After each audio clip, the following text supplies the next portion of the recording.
Last ബെഞ്ചിലെ മൂന്നാമത്തെ കുട്ടി എഴുന്നേറ്റ് നിന്ന് മാഷോട് അങ്ങോട്ടൊരു ചോദ്യം.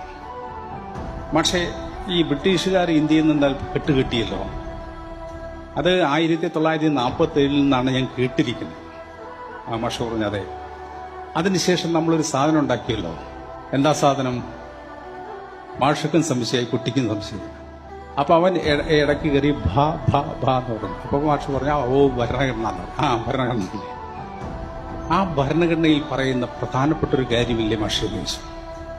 എന്താണ് നമ്മുടെ ഇന്ത്യൻ ഭരണഘടനയിൽ പറയുന്ന ഏറ്റവും പ്രധാനപ്പെട്ട കാര്യം എന്നുള്ള ചോദ്യം മാഷോട് കുട്ടി ചോദിക്കുക.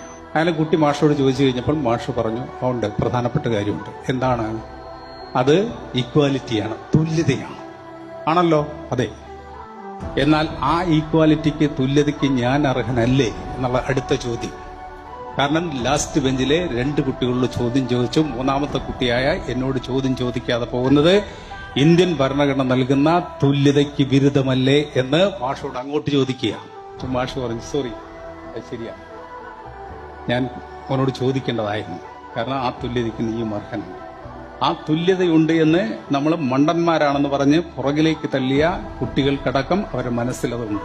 അതാണ് ഇന്ത്യയുടെ പ്രത്യേകത, ഈക്വാലിറ്റിയെക്കുറിച്ച്. ആ കുട്ടി അവസാനം മാഷ് ചോദിച്ചതിന് മറുപടി പറഞ്ഞു കേട്ട് കഴിഞ്ഞാൽ അതിനേക്കാൾ രസം. ആ കുട്ടി അപ്പം മാഷ് വീണ്ടും ആവർത്തിക്കുകയാണ് ചോദ്യം. ഒരാടിന് 200 രൂപ, അങ്ങനെയാണെങ്കിൽ 5 ആടിന് എത്ര രൂപ എന്ന് ചോദിച്ചു. അപ്പൊ ആ കുട്ടി മാഷോട് തിരിച്ചങ്ങോട്ട് ഉത്തരം കൊടുത്ത് എന്താണെന്ന് വെച്ചാൽ, മാഷ് ഒരാടിന് 200 രൂപ, അതങ്ങനെ 5 ആടിന് എത്ര എന്ന് ചോദിച്ചാൽ എനിക്ക് പറയാൻ പറ്റില്ല. മാഷ് ഒരു കാര്യം ചെയ്യും, 5 ആടിനെ ഇവിടെ കൊണ്ടുപോവാ, ഓരോ ആടിന്റെയും വില എത്രയാണെന്ന് ഞാൻ കൃത്യമായിട്ട് മാഷക്ക് പറഞ്ഞു തരാമെന്നുള്ളത്. ഓരോ ആടിന്റെയും വലിപ്പം വ്യത്യാസം ഉണ്ടാവും, വെയിറ്റ് വ്യത്യാസം ഉണ്ടാവും. 5 ആടിനെ മാഷ് കൊണ്ടുപോവാ, ആ 5 ആടിന്റെ ഓരോ ആടിന്റെയും വില എത്രയാണെന്ന് ഞാൻ കൃത്യമായിട്ട് പറഞ്ഞു തരാമെന്ന് മാഷോട് കുട്ടി അങ്ങോട്ട് പറഞ്ഞു. അല്ലേ? അതിൽ യുക്തിയുണ്ടോ?